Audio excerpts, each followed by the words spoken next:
And we know that Mr. Peter Obi has come up to say that he prefers occupying the position of an opposition, as in the Labour Party should serve the nation, because PDP is not very active currently as an opposition party. So Peter Obi is saying, leaving the APC to just do what they like, the way they like, how they want it, when they want it, and all that will not help Nigeria. So we need a very strong opposition to be able to curtail some of the excesses by this government. And I tell you, Peter Obi has been in that business of doing some of those things, because the APC, if you don't check them very well or checkmate them well, they will just go out of hand. So let me allow you to take this preamble of this video, and then we'll come back. What is this government doing? They are simply consuming. I'll give you an example. Look at the budget. 10 trillion naira for capital expenditure. Yet 17 trillion naira for the current expenditure, including 8.2 trillion naira for servicing debts. Since this government came in, it has borrowed close to $15.8 billion in 7 months. Meanwhile, you have removed oil subsidy completely. What are you borrowing for? You said you want to remove oil subsidy so you can have more money to give us these amenities. Yet you have borrowed all this money. Let me tell you what they're doing with it. So guys, honestly, you need to listen to this video to the end of it. But I have to be interrupting it because that's the YouTube policy. Well, let's just be frank with ourselves, Let's be frank. All what we've seen this government do is just to confuse the Nigerian people. They don't have anything to offer us. You will get to know how much this government has borrowed after removing fuel subsidy. Don't forget that the World Bank recently cautioned the Tinubu's administration, telling Nigeria that the problem with Nigeria is that we are not being transparent. And each time they say this thing, they generalize it. Instead of them to point their fingers directly to the government, they will say Nigeria is not transparent. After removing subsidy, we don't know where the money is going to. We don't know what you are using it for. And don't forget that Mr. Boala Daniel came out yesterday on Channels Television. He was just talking about how this government is planning to come back in 2027 to still occupy this seat.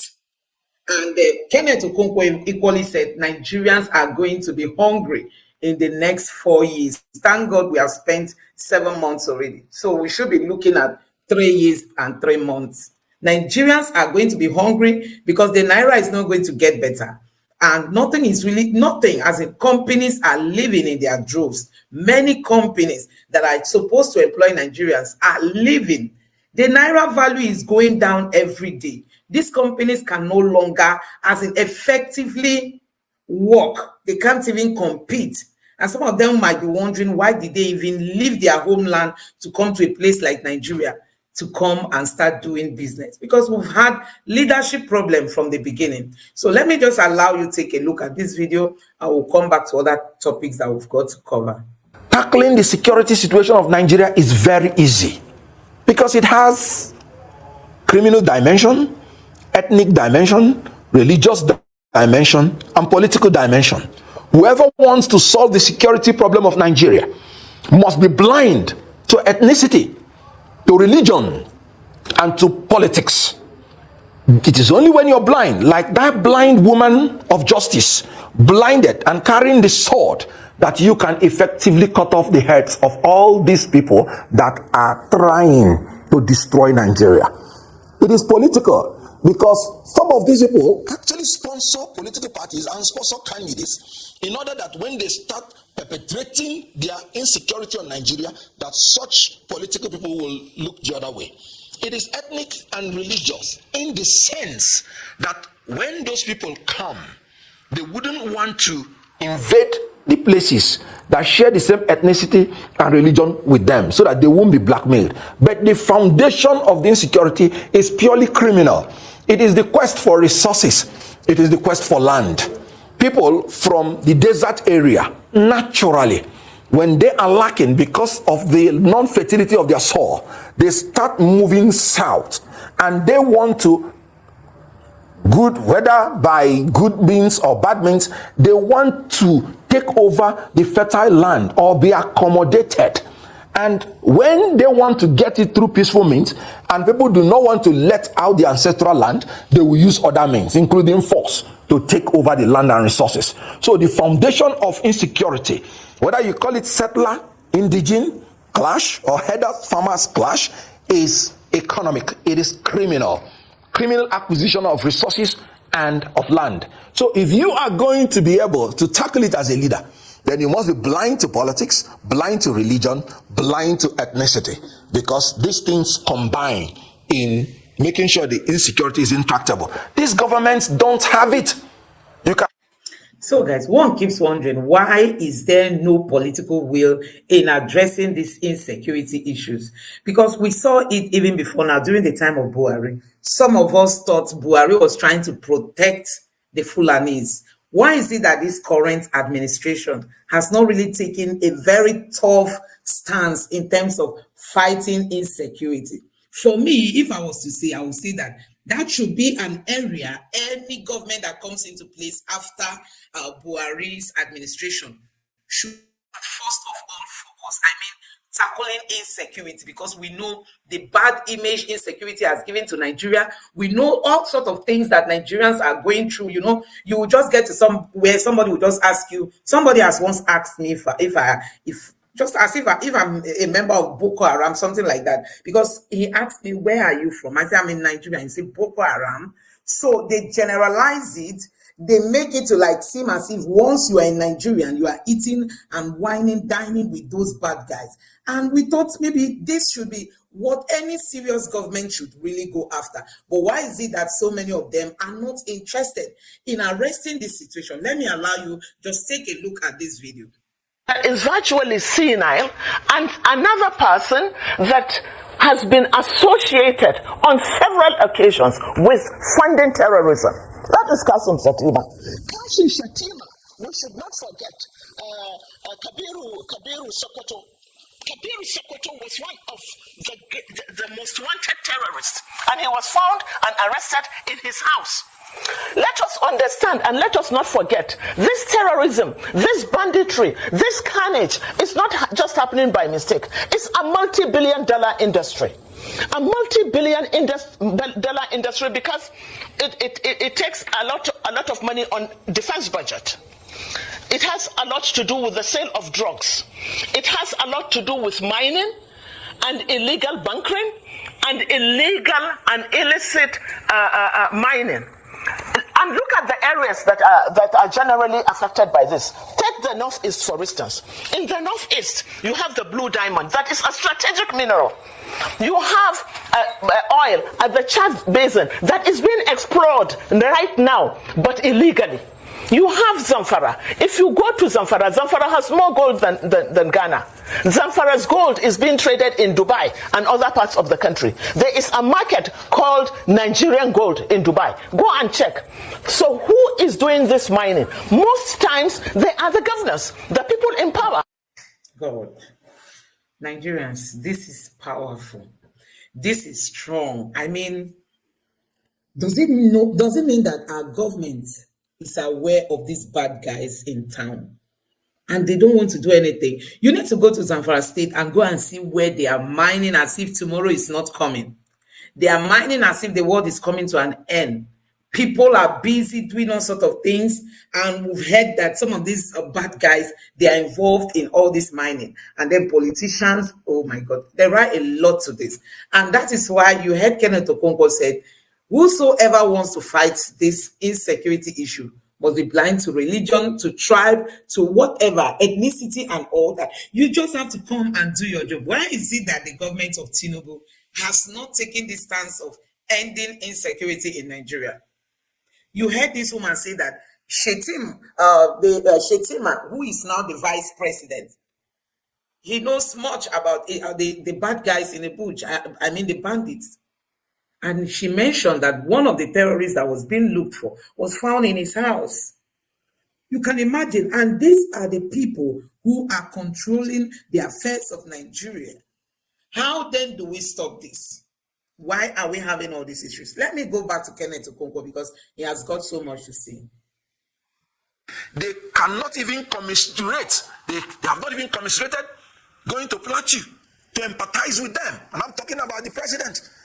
Does he even have the strength?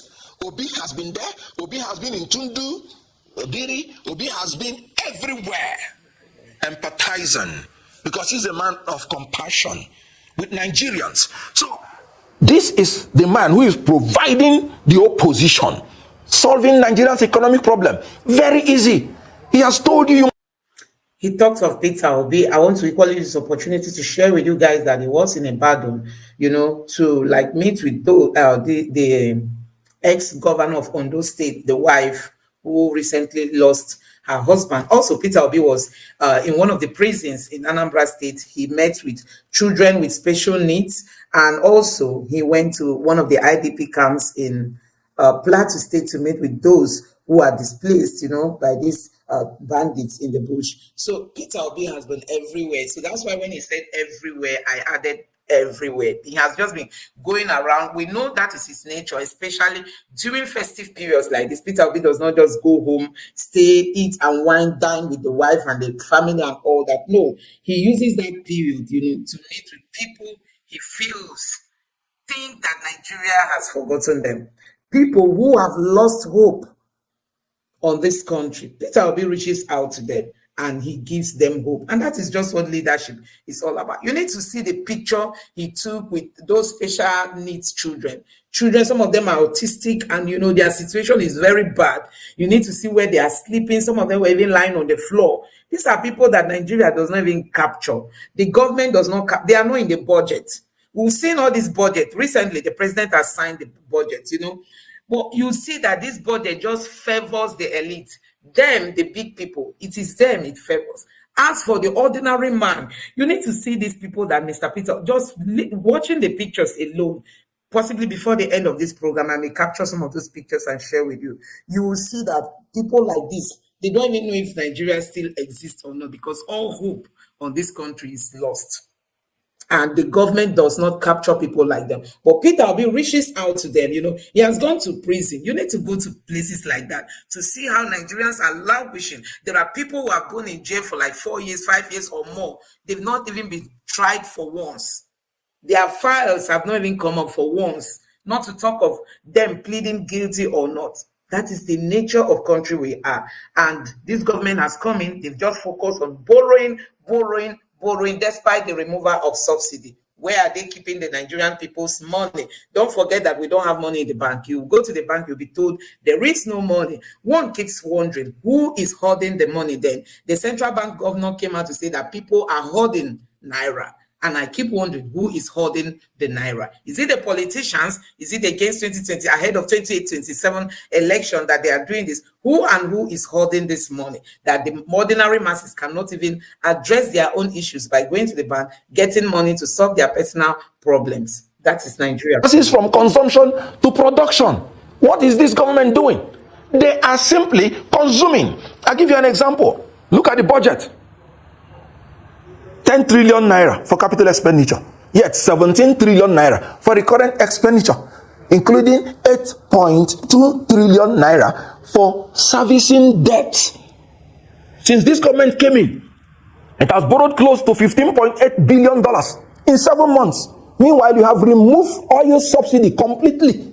What are you borrowing for? You said you $1 billion in 7 months. Meanwhile, you have, since this government came in, it has borrowed close to $15.8 billion.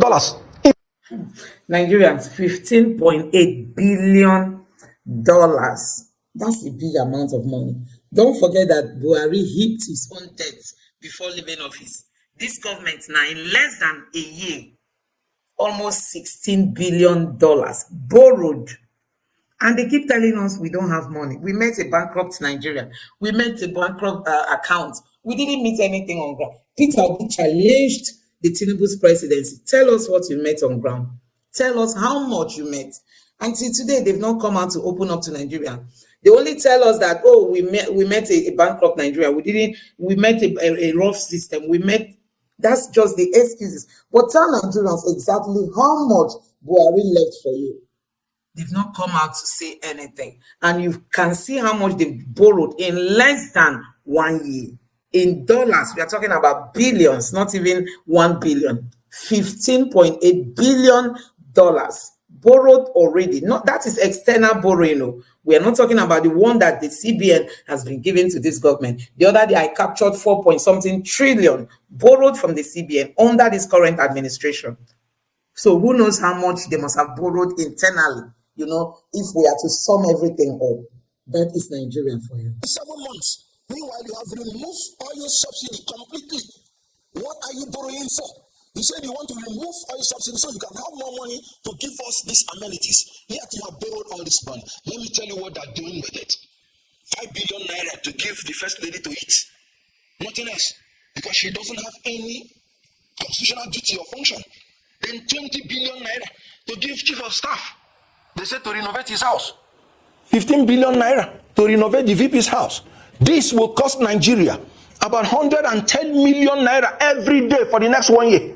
Meanwhile, you cannot give the workers who are productive up to $1 a day as wage award. He said he was going to give the workers 35,000 naira a month as wage award. Not even wage increase. Meaning less than $1 a day. Mr. Kenneth, $1 is now 1,200 a day. So this is a government that doesn't have empathy, that does not invest in productive means. They are still consuming the money. Oil price is not going to come down soon. Mr. Kunko, please allow me to interrupt you. Allow me to interrupt.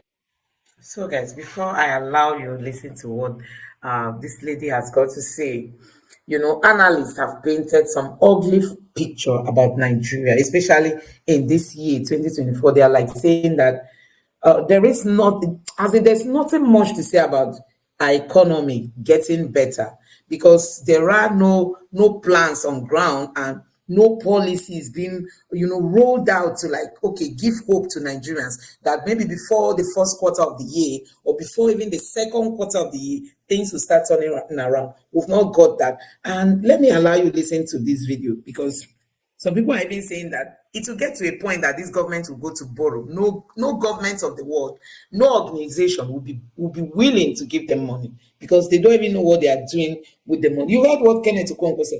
They will tell you they are renovating this, they are buying these fleets of cars. The other day they said they have to change the tires and whatever for the SUVs and the bulletproof cars. They budgeted money for the tires and I think other things that you need to see how much. Have you seen the amount that is being meted out for the president's trips, and that of the vice president? They will be traveling outside. They will be going to look for investors.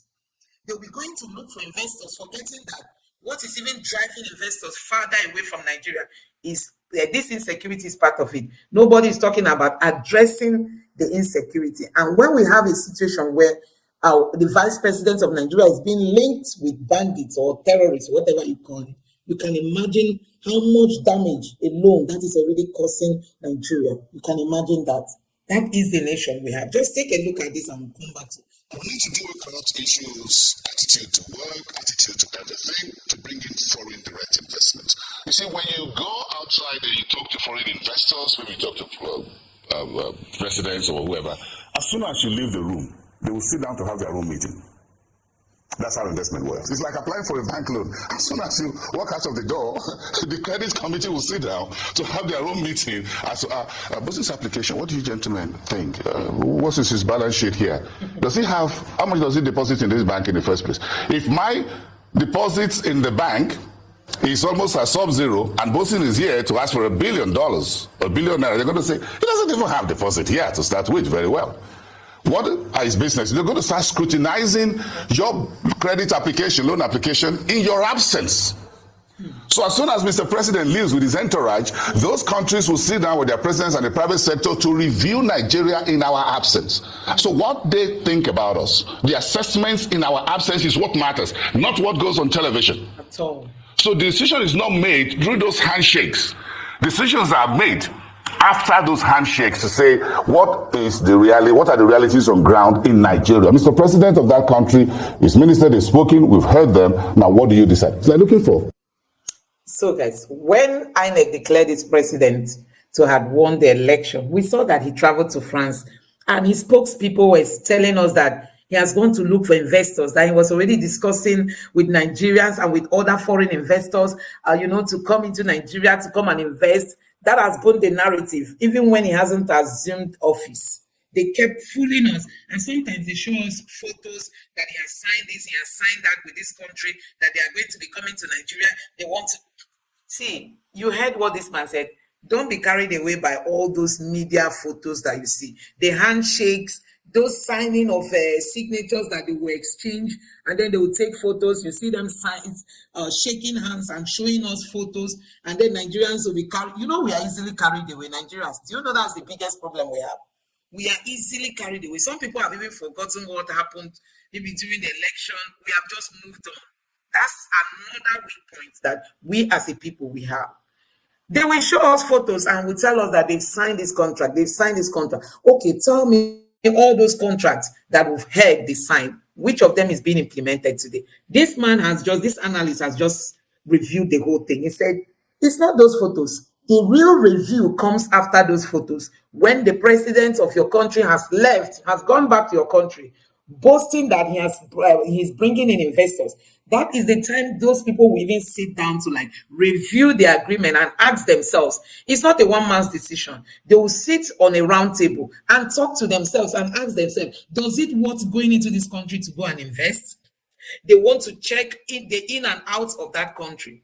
And a country like Nigeria, battered by insecurity, battered by, poor leadership. Look at the kind of leaders. If you listen to this clip further, okay, there is another clip that talks about why many investors are leaving Nigeria. They are looking at the quality of leadership we have. Who is your leader? What is the background of your leaders? Who is occupying sensitive position? How is your judiciary, the courts in Nigeria? What kind of judgment do they deliver? Fair judgment?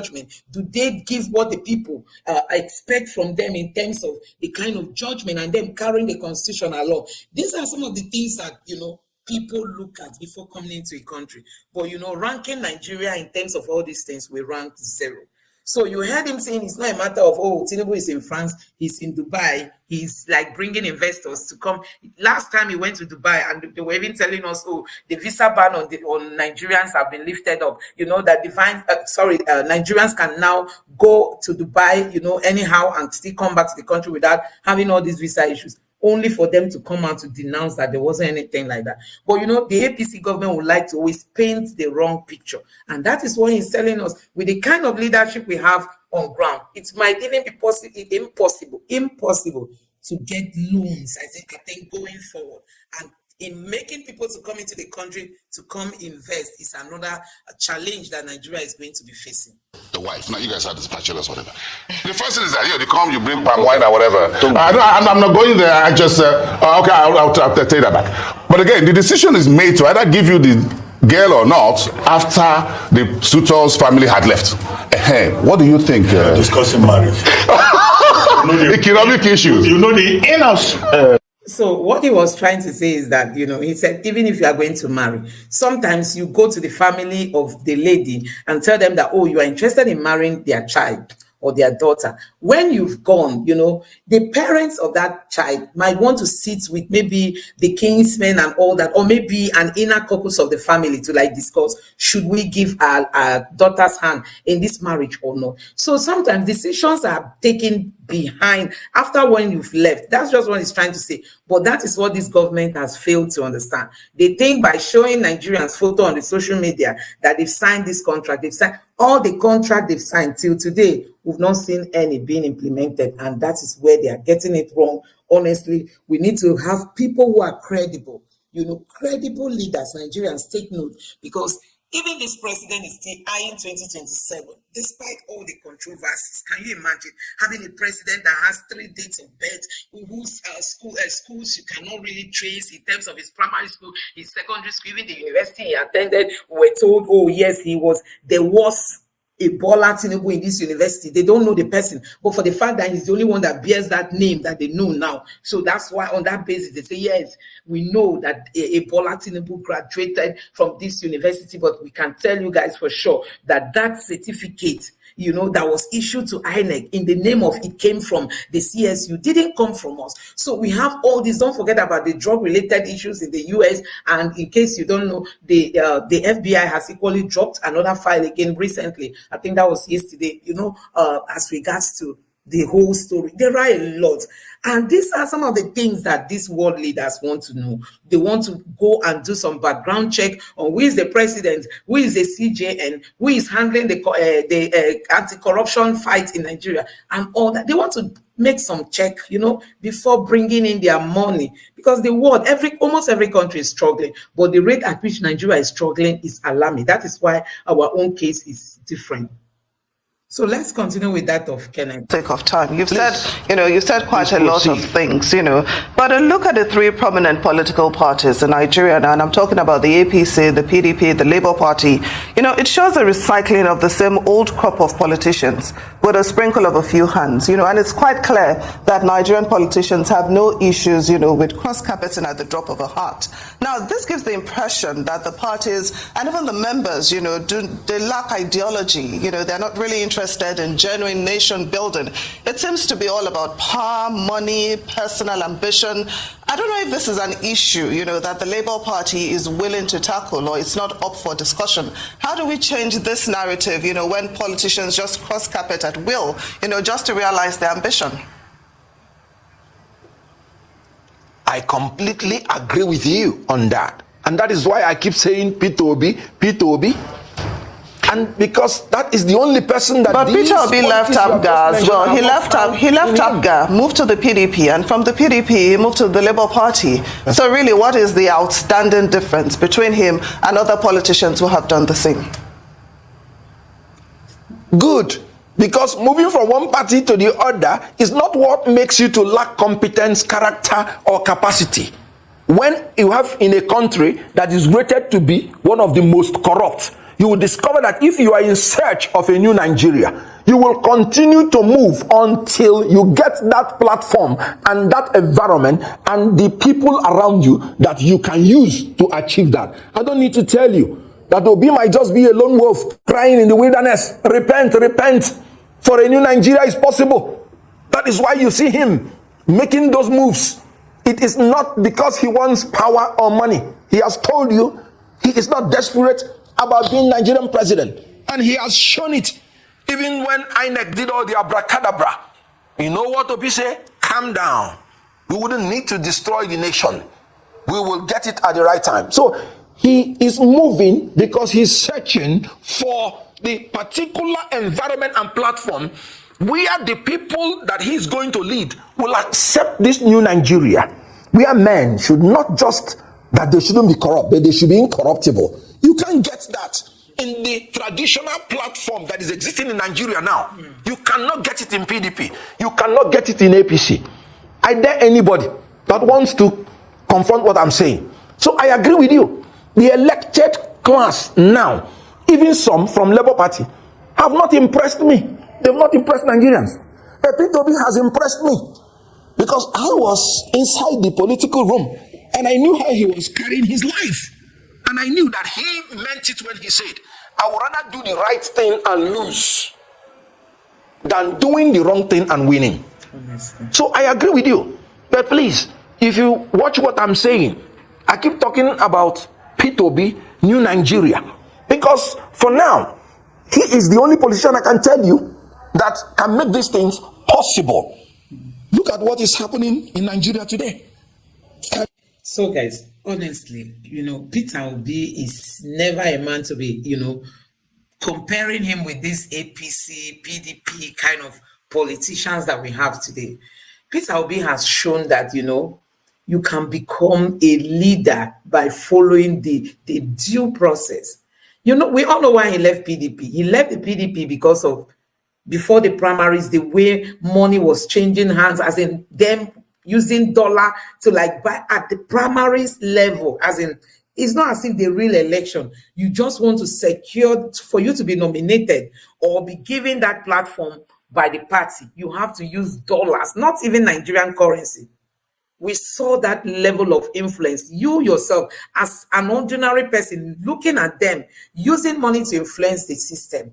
You can imagine what that tells you about the rot in some of these political parties. And that was what Peter Obi saw. We all know when he left the PDP, he didn't even know where to go to. He just told his supporters to wait, that they are going to like consult, to like come up to know where next to go. I don't think Peter Obi even had the Labour Party at heart or in mind when he left the PDP, because he left because he saw the level at which, you know, they were using money to buy the whole system. And that's why he calls it a transactional kind of leadership we have in Nigeria, where the real people who have the real thing cannot get there. Rather, it is those who have the money that can be given that opportunity. And that is what makes Peter Obi different. So telling us that, okay, Peter Obi left APGA and went to PDP, and from PDP went to the Labour Party, we all know that Peter Obi has come out to say that he does not involve himself in anything he knows that is wrong, except if it was a mistake and he mistakenly did something, only for him to realize that, oh, there was something hidden behind. You know, he has come out to say that when it comes to, he has even said he has never been involved in any crime across the world, anywhere you go to. Is it our politicians who are desperate, and some of them will be involved in corruption? Before you know it, they will be made Senate presidents. Some of them will be involved in corruption. We saw the Bullion Van something. Till today, it has not been proved. And the same person is now our president. You know, Nigeria is just a place that you can just do anything. Provided you have your money, you can influence those in those positions, those key positions, you can get to wherever you want. But that is not what Peter Obi wants. And that's why he told us that he has always gone to the judiciary, has always gone through the court without giving anybody a dime.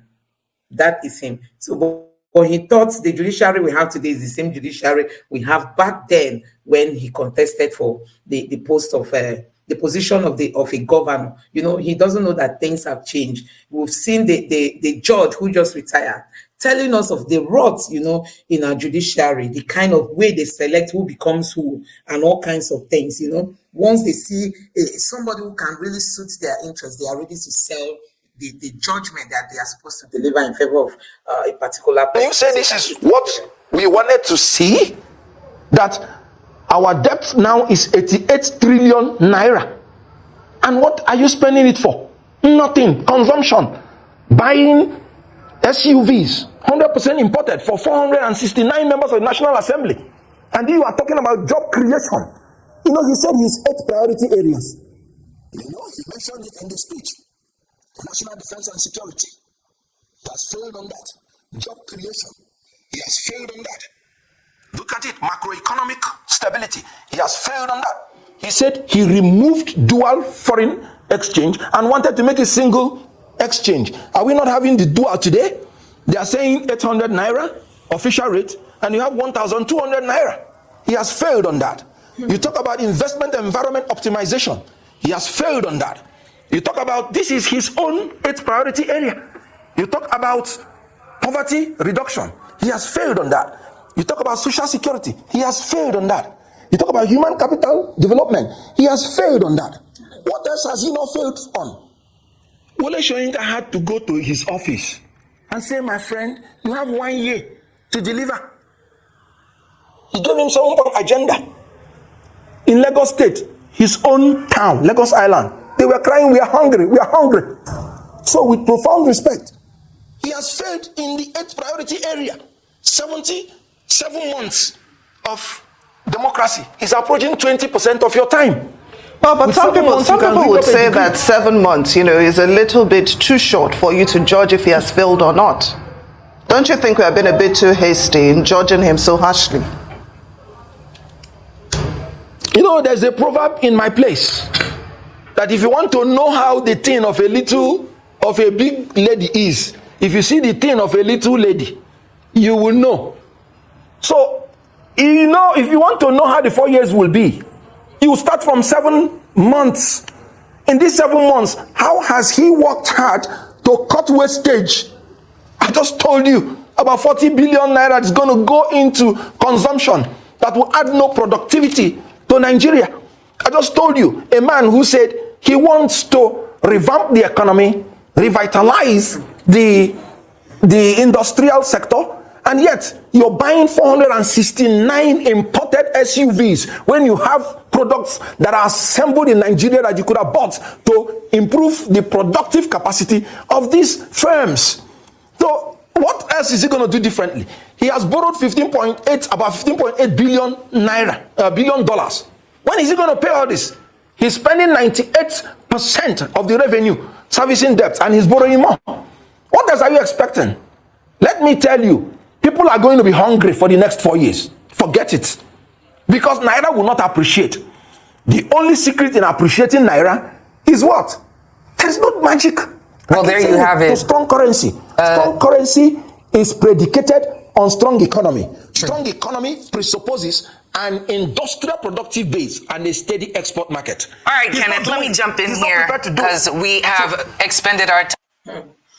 So, guys, honestly, you've heard what Kenneth Okonkwo said. This government does not have anything to give to Nigerians, honestly. Don't expect any overnight magic. Look at the naira, the exchange rate. They said we are going to be having one exchange rate. It's not going to be a time where they will give us one official rate, and then when you go to the black market, it's something else. But what do we have today? You heard Kenneth Okonkwo reeling out the areas they failed in every aspect. There is no aspect that this government talked about that they were going to do one or two things that they've come out to fulfill. Nothing. And we don't even have hope of them fulfilling any, because there is no direction. You heard the speech that the president delivered. It was empty, and they didn't give Nigerians hope. So, guys, there are a lot of things going on in this country, but we just believe that Nigerians will survive these 3 years, and we don't pray to have this kind of people in government, honestly, because they don't have the capacity. They don't have what it takes, what Nigeria needs at the moment. So let's just quickly take a look at some of these headlines, and then we call it a day. Plateau Christmas Eve massacre carried out to embarrass, make Tinubu's government look stupid. Defense chief. Anyway, he's defending the man who gave him the job. Can you imagine that it was just to embarrass him? Is it that they don't know that these people are in the bushes?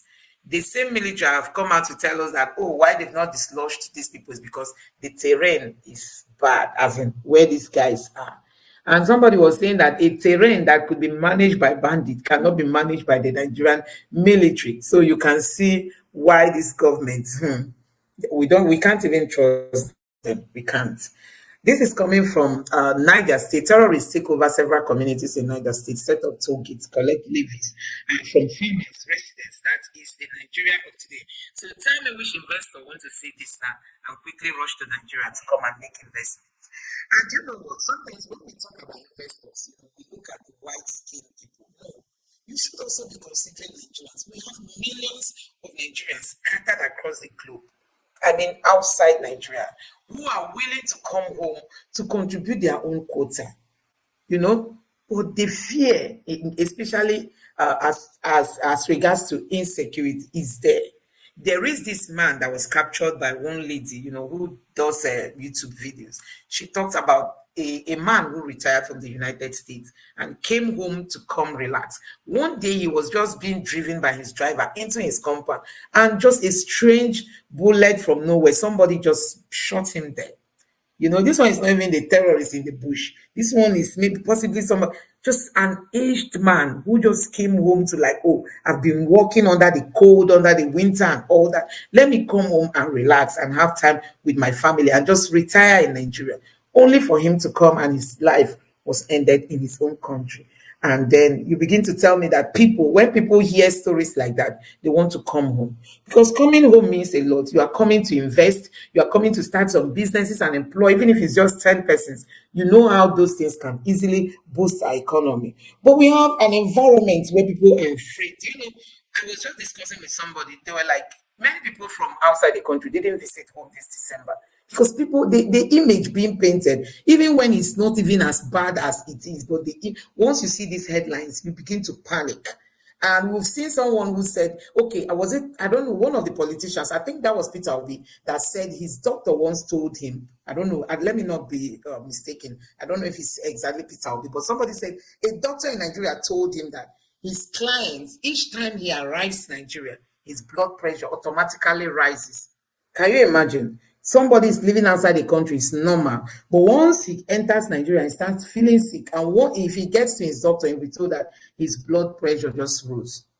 That is to tell you that people are coming home is just because, if you don't go home, it's as if, oh, you don't value your people. And so people are forced to come home. Not because Nigeria is very attractive in terms of, the security issue is not helping out. It's not helping out. And look at even in a state like this, this same governor of Niger State was captured, was it yesterday or day before yesterday, in Lagos State. He was sitting down with Babajide Sanwo-Olu, enjoying some vibes, some music. I don't know if you saw it on the social media. And somebody was tweeting and saying, oh, look at the governor. He has banned alcohol. Nobody is supporting people to take alcohol. But he's saying that the government should allocate more money to Niger State. And look at his state, taken over by these bad guys, and sometimes they will tell you that they should negotiate with them instead of telling them that Nigeria shouldn't be taken for granted. Tinubu closes Buhari single treasury account, asks MDAs to remit 100% revenue to new account. Anyway, any government that comes in with their own different styles. When this treasury account, I think it was created under Jonathan also. So now this government has said, oh, we don't want it. Let's create a new one. I just pray that this one they've created now is in the interest of Nigerians, not in their own interest. Because we know what is obtainable in Nigeria. President Tinubu suspends Halima Shehu as head of National Investment Agency over corruption allegation. Anyway, when it comes to corruption, this country, many people will tell you that it's difficult for somebody who has these corruption allegations around him to fight corruption. And that is just it. Like we are talking about insecurity in Nigeria. And we've seen people come out to say, oh, the vice president has got some links and, associates with bandits and all that. How do you expect all these things to come to an end, Nigerians? How do you expect it? Honestly, we are in a big mess. We are in a big mess because our president has a lot around him. The vice president has a lot around him. And you begin to wonder which world leader is going to really trust Nigeria to come to our rescue, Because sometimes, even if they end up getting some of these loans, do you know how much they'll be paying as interest in terms of servicing this debt? Those governments of the world, they will purposely, increase the interest because they want their money quick. They want to recover part of their money. They don't know what will become of Nigeria's government or Nigeria as a country. They don't even know if the country is going to collapse like Zimbabwe. That is the fear, and this government is not doing anything to address that fear. We just look forward to a new Nigeria. I just keep telling you guys, let's be hopeful. Let's not throw in the towel. We know that Peter Obi said this fight is not going to be an easy fight because we know we have people who have been immersed into corruption. For you to be able to overcome them, for a new Nigeria to emerge, it will demand, as in so much is needed. And that is why we must be, determined to fight to the end, to ensure a new Nigeria emerges. Very soon now, before you know it, 1 year is gone, 2 years will be gone, and then we'll be talking about new election again in 2027. Because once half their tenure is gone, they start, this vibe of elections and all that will start coming up again. And before you know it, another election would hold. So let's just keep believing God that this new Nigeria will be better, and that will not take time to happen. So guys, I want to thank you all for joining me tonight. Thank you very much for your time. Please like the video, subscribe to the channel, and turn on the notification bell. That support is needed from you. And if you don't mind, you can also join the community. There is a join button close to the subscribe button. You can join and let's build a strong community here that people who are mindful of a new Nigeria. That's just what we are here for. We want a new Nigeria. It's not about just Peter Obi. Peter Obi is not the only person that can solve Nigeria's problem. There are many unique Nigerians. I mean, Nigerians, like-minded people like Peter Obi.